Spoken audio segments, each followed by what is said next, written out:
আসসালামু আলাইকুম। নতুন একটা ভিডিওতে আপনাদের স্বাগতম। আর স্ক্রিনে দেখছেন একদন্ত বাজারের কয়েকটা ইফতারের দোকান। আর একদন্ত বাজারের এই আসলে আমাদের একদন্ত বাজারের এই মাথাতে কয়েকটা ইফতারের দোকান আছে। সেই দোকানগুলো এই ভিডিওতে আপনারা দেখতে পারবেন। আশা করি আপনাদের অনেক ভালো লাগবে। আর ভিডিওটা করা ইফতারে একেবারে আগ মুহূর্তে আসলে এত সুন্দর করে ভিডিওটা করা হয়নি।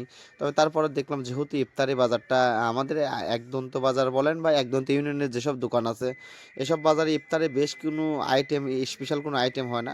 যা ডেইলি রুটিন ছোলা বুদ্ধি খেজুর এইগুলাই আইটেম হয়।